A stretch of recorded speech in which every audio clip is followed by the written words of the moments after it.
Selamat datang di AHDT TV, tempat di mana fakta menarik, misteri dunia, sejarah tersembunyi, dan pengetahuan unik akan membawa kamu melihat dunia dari sudut yang berbeda.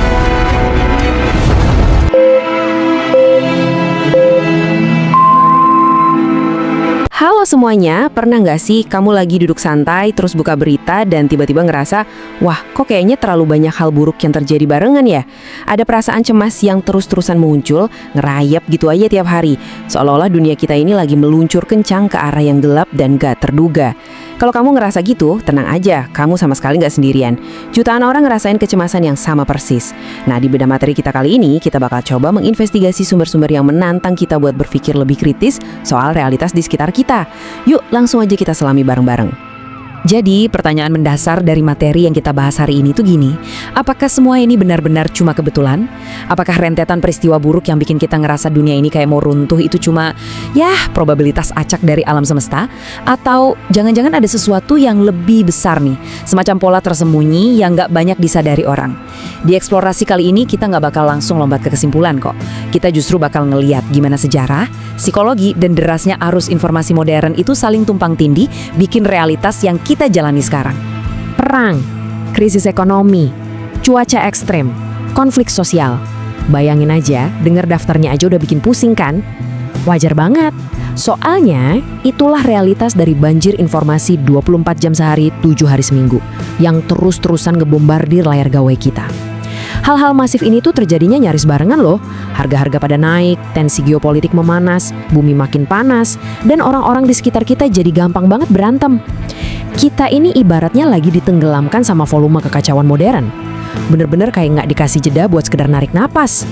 Bagian pertama, pergeseran sejarah ke era modern, dan kita bahas soal katalisator kecepatan. Kalau kita nengok ke belakang, sebenarnya perang atau wabah itu bukan barang baru ya. Kekacauan udah jadi bagian dari cerita umat manusia sejak awal peradaban. Tapi ada satu pembeda yang benar-benar fatal di era modern ini. Dulu, informasi itu bergeraknya super lambat, ya kayak merpati pos lah. Butuh berbulan-bulan buat kabar krisis bisa nyebrang lautan.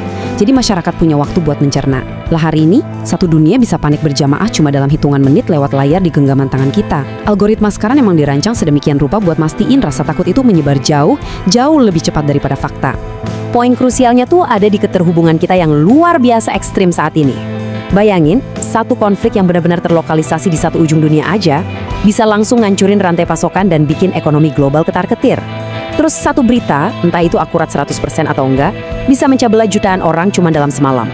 Nah, kecepatan dan interkoneksi inilah yang pelan-pelan ngondisiin kita buat hidup dalam rasa takut yang terus-menerus. Semacam kondisi krisis yang memang sengaja dipelihara. Masuk ke bagian kedua, psikologi ketakutan sebagai senjata dan mekanisme kendalinya.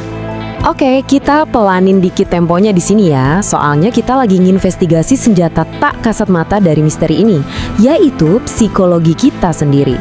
Coba perhatiin polanya. Langkah pertama, kita dikondisikan buat merasa takut. Nah, pas ketakutan ini udah mulai mengakar, kita masuk ke langkah kedua. Masyarakat jadi gampang banget panik, dan pastinya jauh lebih gampang buat dipengaruhi.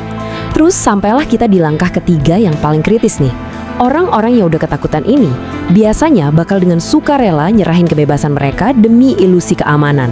Mereka jadi rela nerima aturan yang super ketat, pengawasan yang lebih dalam, dan perubahan besar yang kalau di kondisi normal pasti bakal mereka tolak mentah-mentah. Kalau kita flashback ke sejarah, buktinya udah jelas banget.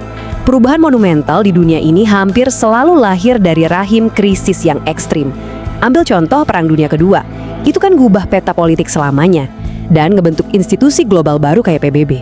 Terus, krisis ekonomi masif juga selalu ujung-ujungnya ngerombak sistem keuangan secara mendasar, kayak waktu lahirnya sistem Bretton Woods dulu. Intinya, buat bikin perubahan yang skalanya masif, butuh pemicu yang masif juga. Jadi, kekacauan itu seringkali bukan cuma efek samping, kekacauan kadang memang jadi jembatan menuju tatanan yang baru. Ada satu kutipan langsung dari materi kita yang menurut saya ngena banget. Bunyinya gini, mungkin senjata paling berbahaya bukanlah bom, bukan misil, bukan perang, melainkan rasa takut. Serem ya? Manusia yang udah dikuasai rasa takut itu bakal kehilangan kapasitas buat mikir jernih. Logika mati langsung diganti sama insting bertahan hidup. Di titik inilah masyarakat mulai saling curiga, saling benci, dan bahkan ngelihat tetangganya sendiri sebagai ancaman. Dan sejujurnya, ini adalah dampak psikologis yang paling merusak di masyarakat kita sekarang. Lanjut ke bagian 3, kita bakal periksa teori-teori soal siapa sih yang menang di balik krisis. Sebagai pengamat yang kritis, yuk kita buka semua kartu di meja secara objektif. Sumber kita ngejabarin 2 perspektif utama nih. Di satu sisi, ada yang percaya kalau rentetan kejadian ini ya cuma fase alami aja dari dunia yang lagi berubah cepat. Populasi yang makin padat, transisi teknologi, dan perubahan iklim yang nabrak di saat bersamaan. Tapi di sisi lain, mulai banyak juga yang yakin sama narasi yang lebih disengaja. Bahwa ada pihak-pihak tersembunyi yang orkestrasi atau sengaja memelihara kekacauan ini buat memperluas kendalir mereka. Kita di sini bukan buat milih kubu ya, tapi buat mendedah gimana 2 sudut pandang ini ngebentuk reaksi masyarakat modern. Kenapa sih narasi kontrol dan konspirasi ini bisa sepopuler itu? Fondasinya sebenarnya berasal dari satu fakta sejarah yang gak bisa kita sangkal.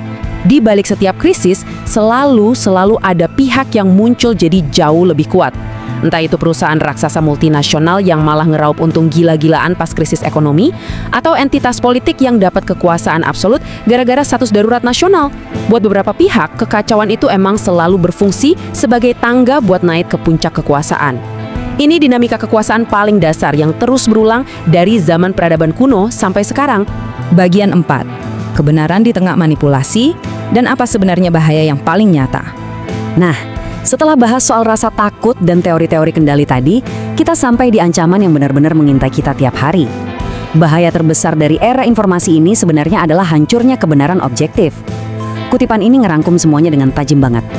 Bagian paling menyeramkan bukanlah soal apakah konspirasi itu nyata, melainkan bagaimana manusia mulai sulit membedakan mana kebenaran dan mana manipulasi. Coba deh pikirin. Nggak peduli apakah emang ada elit yang main di belakang layar atau ini murni ketidaksengajaan alam, di tengah dunia yang lagi cemas begini, garis batas antara fakta, opini, dan kebohongan yang dirancang rapih itu jadi bener-bener kabur. Petualangan nyari kebenaran hari ini tuh ibarat jalan di dalam labirin cermin yang membingungkan.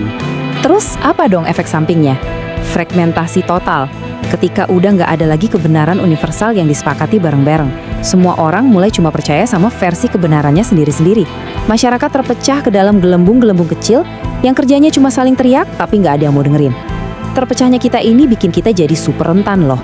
Kayak yang disimpulkan dari teks kita. Dunia sekarang tuh udah nggak terasa sama lagi. Dan ya bisa jadi perubahan terbesar yang bakal terjadi pada tatanan dunia kita ini sebenarnya malah belum benar-benar dimulai. Pada akhirnya, semua bukti, pola sejarah, dan fakta psikologis udah kita letakkan di meja. Rasa takut itu nyata, kecepatan informasinya belum pernah terjadi sebelumnya, dan manipulasi kebenaran ada di mana-mana. Tapi kesimpulannya tetap ada di tangan kamu. Saya pengen ngajak kamu buat berpikir kritis dan gabungin semua titik-titik ini. Apakah ini semua cuma kebetulan murni dari sebuah dunia yang emang lagi bertransformasi? Atau jangan-jangan emang ada sesuatu yang lain yang lagi terjadi di balik layar? Coba direnungkan, tetap waspada, dan yang paling penting jangan pernah berhenti nyari kebenaran. Jangan lupa buat bagiin pendapat kamu ya, karena lewat diskusilah kita bisa tetap berpikir jernih. Sampai jumpa di bedah materi selanjutnya.